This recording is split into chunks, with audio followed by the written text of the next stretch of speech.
Hello and welcome to the Healthusiasm podcast, a panel discussion on trends, innovations in health and self-care.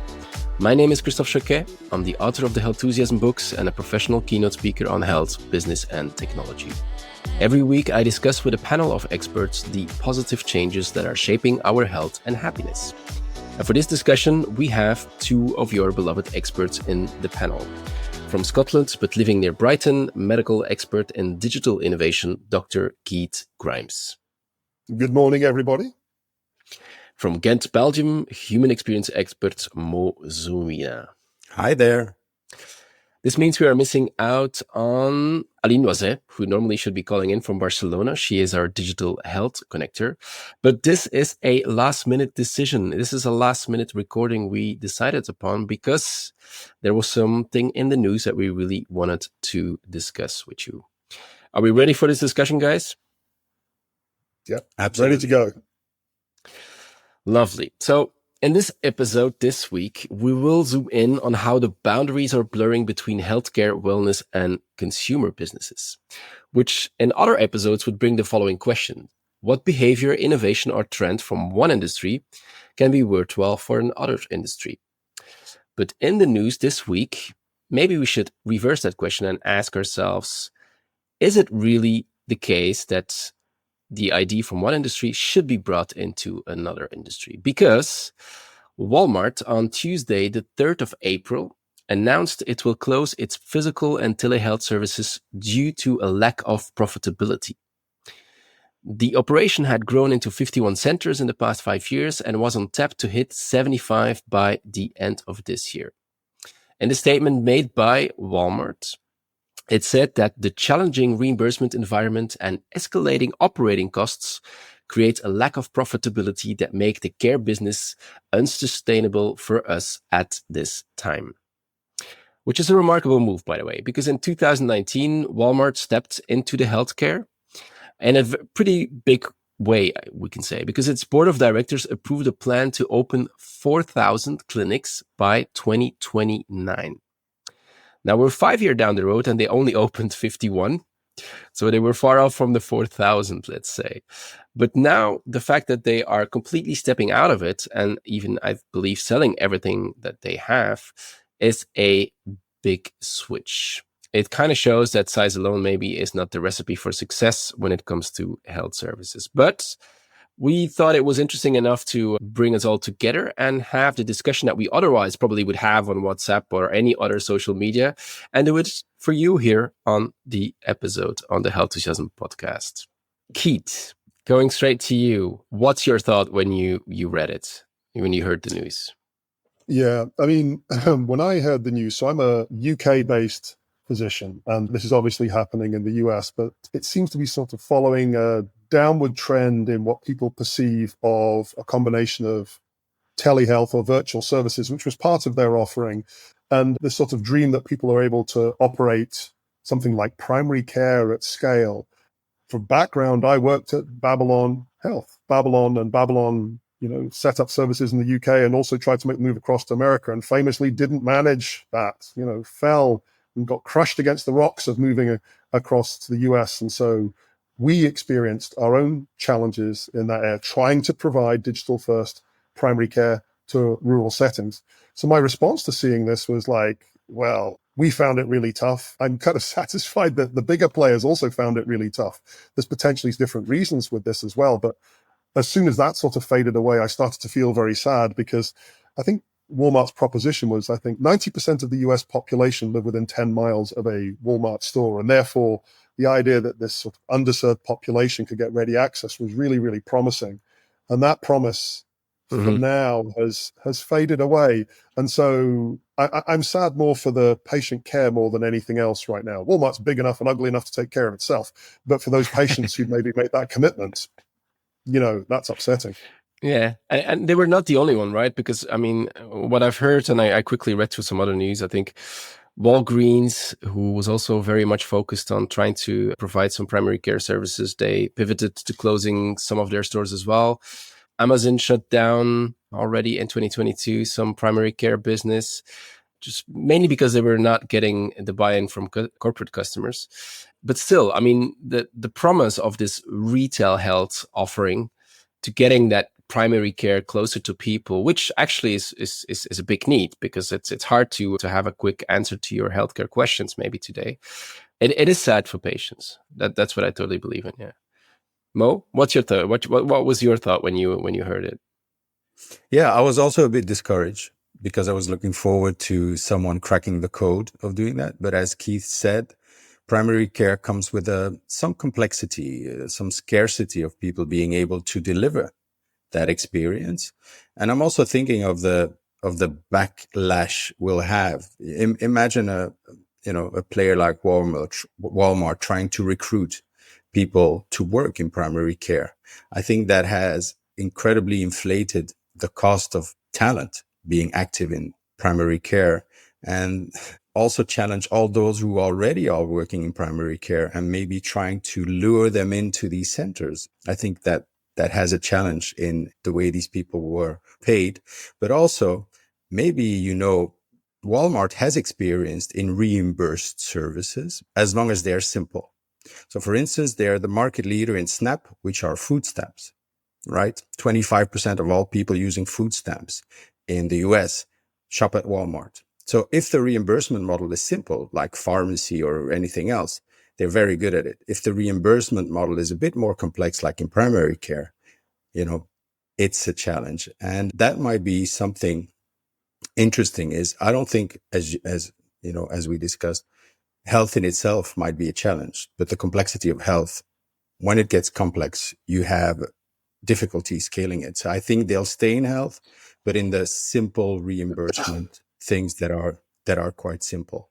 Yeah, I'm not quite sure. And I am not, to be 100% sure, to be 100% clear, whether healthcare is not scalable. What I think is that, in a way, I think it's sick care is less prevalent than self-care or taking care of your health in general. So what I believe is that from a big corporate point of view, who is focused on scale, they might be more interested in the number of people that take care of themselves and who look for basic healthcare solutions, instead of trying to figure out what the healthcare business is about, which very often, and in the future a lot more even, will become very specialized. And so, go ahead. Yeah, sorry to interrupt. I think No, go ahead. Yeah, you're right on this. I was just reflecting on it, particularly as Mo was speaking. Just there's this situation where if you're dealing with things transactionally, if you're dealing with things almost on a fee for service basis. And I know they weren't quite doing this, but they were working on membership. In the UK, the model that operates for general practice is one of capitation. Regardless of whether you see a person 100 times or one time or not at all, you'll receive a certain amount of money to provide all the care. And in that situation, there's a great reward in focusing on excellent primary care, on prevention, on reducing reattendance, because if you can get a person well enough to not come back for a period of time, then you're not having to pay to have them seen and so on. When Babylon was offering GP at hand, part of the problem was that Babylon would spend quite a lot of money on providing 24/7 access to care, but the savings were delivered downstream outside the sort of boundaries of Babylon. A paper that they released, which was published a couple of years ago, within that showed that the acute hospital spend in areas where Babylon operated went down anywhere between 12 and 50%. But there was no way in which they could recoup this as well. And I wonder whether that maybe has part to play in what's going on here. It's very, very difficult for your Walmarts or Walgreens, if they do brilliant care, but it stops people going into hospital, or it takes 5 or 10 years to sort of manifest that, that's well outside the window of the way they've set up just now. I think otherwise, the marriage of, we know how important diet and life and social determinants are to a person's health. It should be a marriage made in heaven, having the principal place where people access this healthcare. The idea that a person could have healthy food and then, tie it all together works well. So I'm hopeful that it could be brought together. But I think in this particular model and what they were expecting surely didn't pay out. Maybe that was why they took this option. Yeah, I think if you look at on the healthcare spectrum, what do we have? We have self-care, anything before people get sick. We have primary care. I'll just simplify it in a certain way that I see it, right?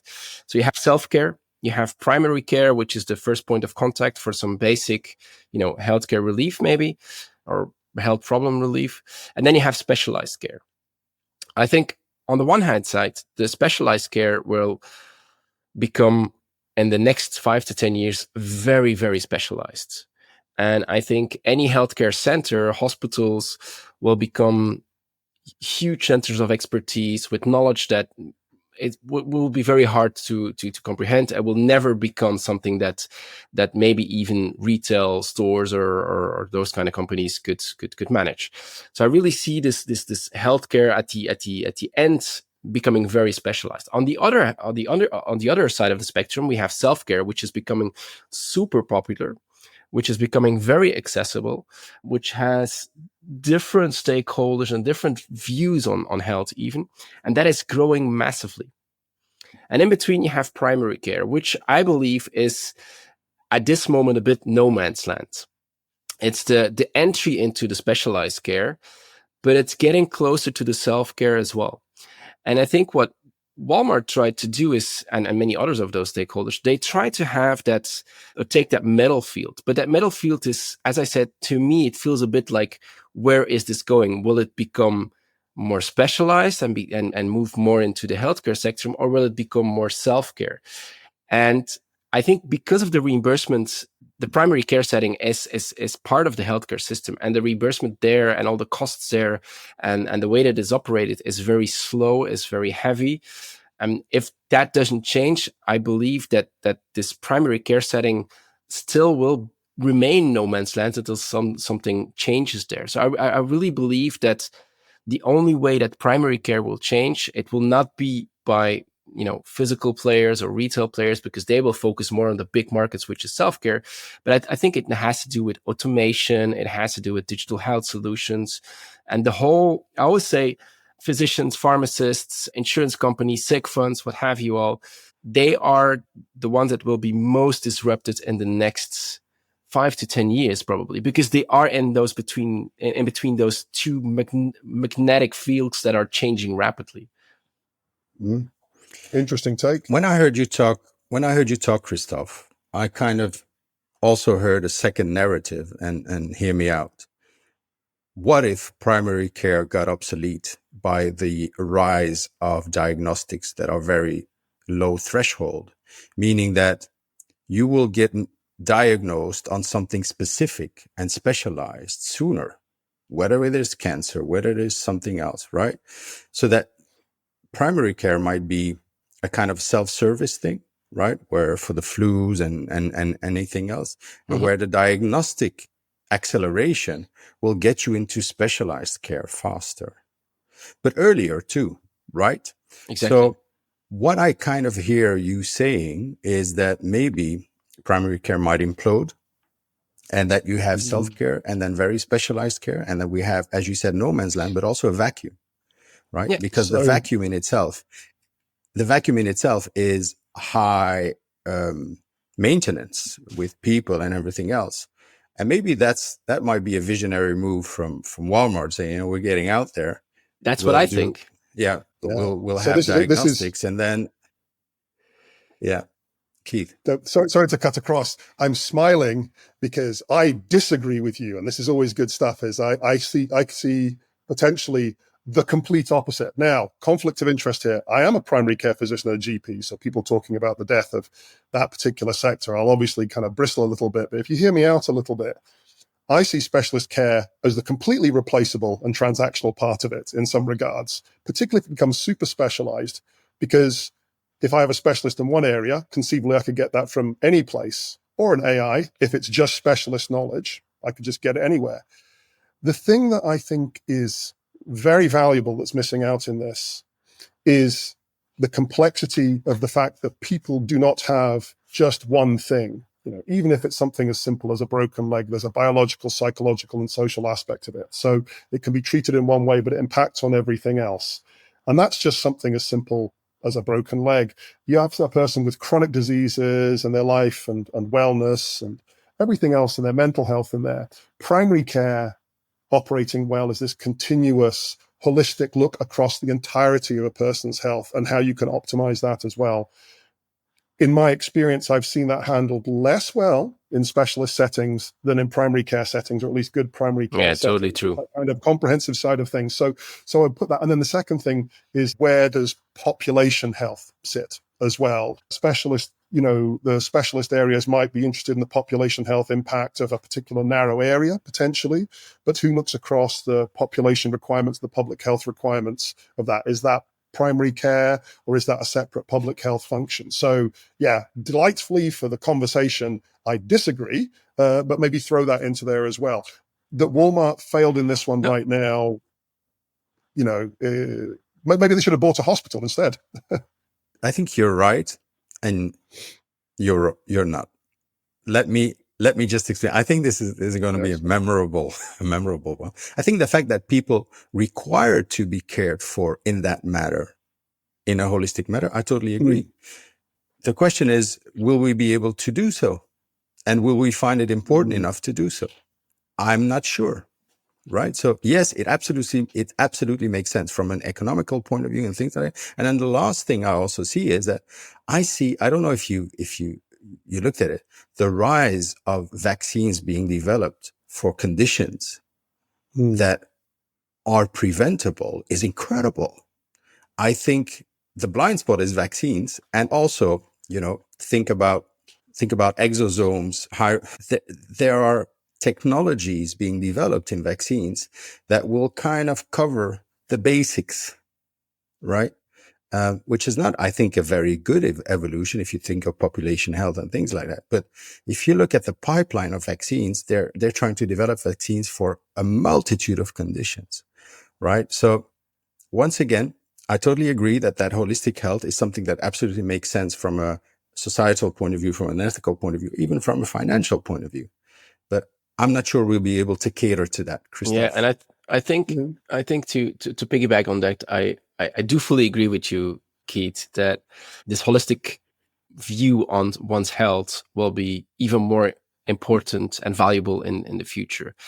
I'm just not sure whether the current primary care stakeholders will be able to do so. And I'm wondering whether that part will become or move into more of a self-care setting, which is less part of the healthcare system, or whether it will be handled by some sort of digital solution. It made me think of the vision of Forward in the States. You might have seen a couple of months ago, we even talked about it on the show here, these pods where people can go into, and then you do some basic testing, diagnostic testing, and get a complete, they say holistic, but it's not holistic view yet on your current health status. And behind the scenes, there's some physicians, but you don't really get into contact with a physician unless it is necessary, and that is the access into healthcare, maybe even specialized care for sure. And so what I'm saying is that we still need primary care. I think if we're talking about disruption between those two, as I call magnetic fields, I think the biggest disruption is there. And what Walmart did here is they realized that they will not be part of that primary care setting, and that they will move into more in my opinion, the self-care setting. And that, again, this primary care setting is open for the grabs. Is that how we say it? Yeah, it's up for grabs kind of thing. Yeah, it's up for grabs. So I mean, and I'm curious to see who will radically change that primary care setting. And a company like Babylon might have been maybe one part of that solution, maybe, but there's plenty other digital health solutions that will have an impact on how primary care will be managed. Maybe, no, I can agree on that. And I think the problem is that it is not simple. Like, it's very, very tempting to think, oh, medicine is simple because, and then you insert a simple solution here as well. It is complicated. So actually, I agree with you. I think the current setup of primary care isn't fit for long-term purpose, right? It has to change, and how it changes, we will see. So I also think it is interesting when you look at Walmart, is they're divesting themselves of the primary care side of things, the in-person clinics and the virtual side of things. But within that release, they're investing heavily in their pharmacy and opticians. And what's interesting is they're expanding the range of services in the pharmacy side of things to include typically clinical practices, screening, transactional care, and so on. So they're not getting out completely. They're just getting out of the messy bit, and they're keeping the simple bits. And But that's what I refer to when I say That's what I refer to when I say that they are moving more into the self-care part of things, because they are taking things away from the primary care and they make it a little bit more self-care-ish. And that I think is the change that we're seeing. Yeah. It's also Yeah, interesting. fair point. I'm coming back to the vaccines. Is the relative perception of health is, let's treat you before you get it. And there's also a recurrency on the vaccine, right? Few vaccines are for life, right? So there's a recurrent model on the vaccines, and also the perception of you might get it, so let's treat you now, right? Is also an interesting point where you can't really say that you've saved lives, right? You can't say you're still living because we vaccinated you, right? So there's kind of a thing there's some diseases coming up, even a vaccine for diabetes and things like that. And the probability that you get it is very high thanks to society today. So let's just get it out of the way and make that into a recurrent model. Yeah. And maybe there Walmart might play a role where the vaccines are delivered, because the diagnostic part on the vaccine might be interesting, and just injecting the vaccine, as we see pharmacies doing today, in Belgium. Yeah, that's part of their offering is vaccines. Yeah. But it goes beyond. I mean, one of the quotes I often say is that good health is more than not being sick, right? And so vaccines is one part of that not being sick, which could be treated in many, or which could be managed in many different ways. But I think that this dynamic about wanting to be in good health, this is what Walmart wants to play in primarily, because that is where most people are. That is where their scale makes sense. Health is everywhere. Diseases are not. However you look at it, health really is everywhere. And that's why I think that they. But who benefits from health? What is the valuable business model on health? It's that people want it. I know. People want to be. It's the deepest. I mean, you've pre-read my book, so you should know what I would say here. But the thing is that everybody wants to be healthy, and everybody wants to be healthy and happy, right? So yes. The only problem is, if being sick is cheaper than being healthy, we have an issue. And for instance, it might not be the case in the US, but here in Belgium, right, we see it. And I think we have a cultural change, paying out of pocket. We see the out of pocket cost for health being increasing through the roof, right? The contribution you have to do. We see it firsthand in Relief Clinic, where we are struggling with the fact that we're not seeing our patients again, because they have been sustainably helped. The pain is away and things like that, but we have to feed our funnel. So we are in that transition also with Relief Clinic, that the fact that we're doing a great job, right, in not having people come back to us because they have sustainable health and well-being, does not have a recurrent business model. As Keith said, right, you are not being rewarded for the fact that you've helped people in a better way. And maybe that is a cultural change where people are willing to pay a recurrent fee for staying okay, for being okay. But for the moment, I'm talking about Europe, we're not there yet. But we'll get there. Great.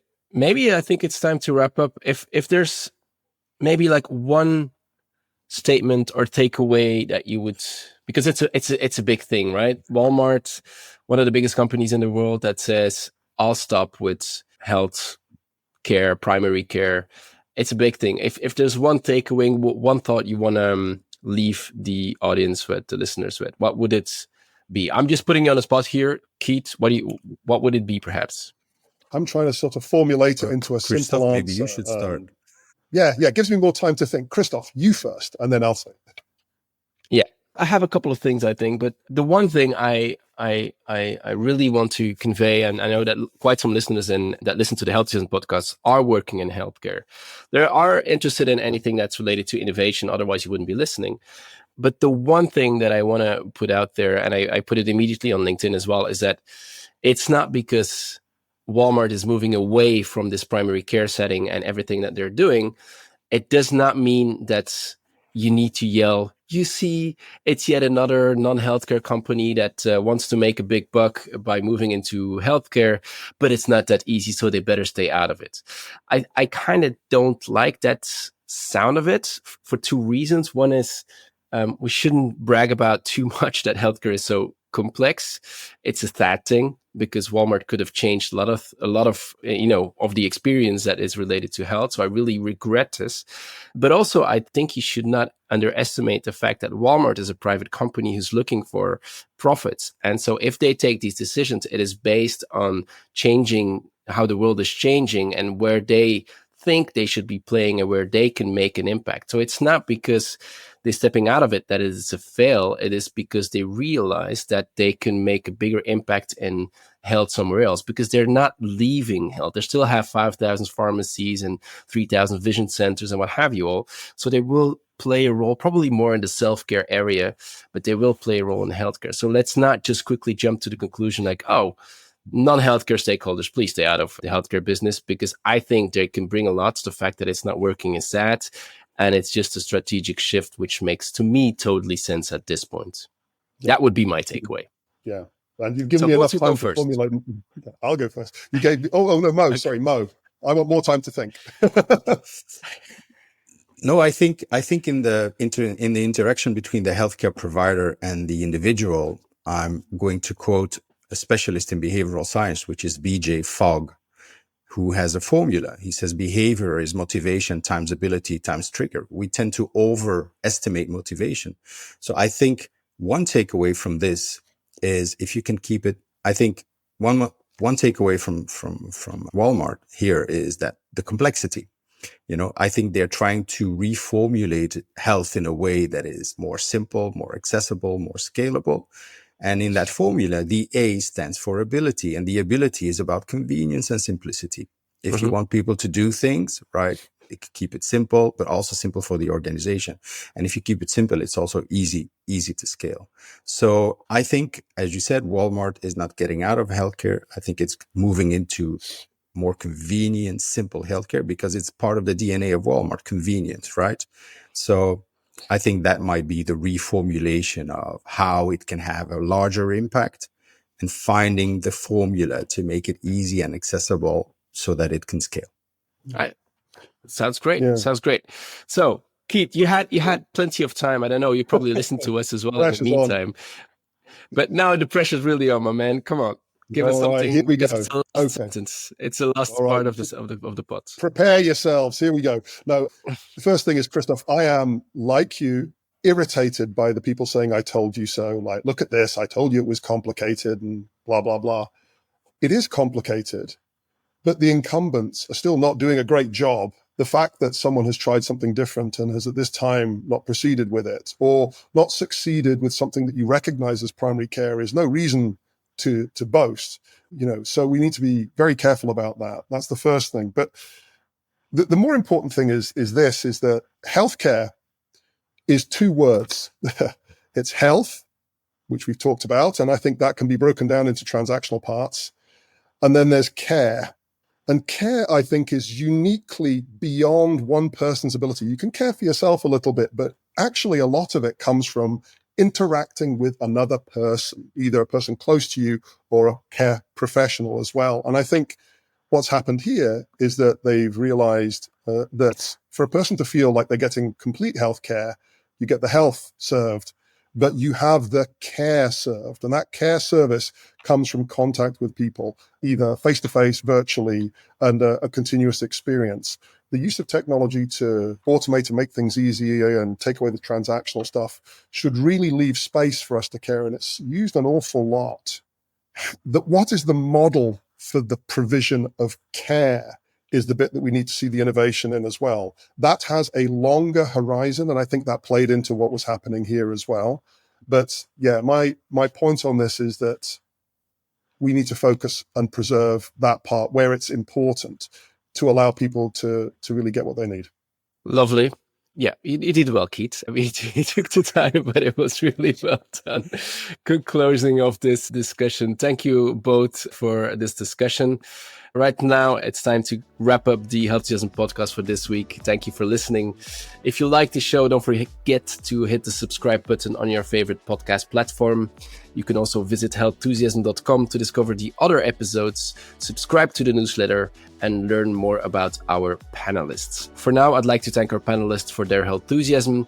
Thank you, Dr. Keith Grimes and Mo Zouina. My name is Christophe Jauquet. We are the Healththusiasm panel, and would love to see you again next week for some more Healththusiasm. Ciao.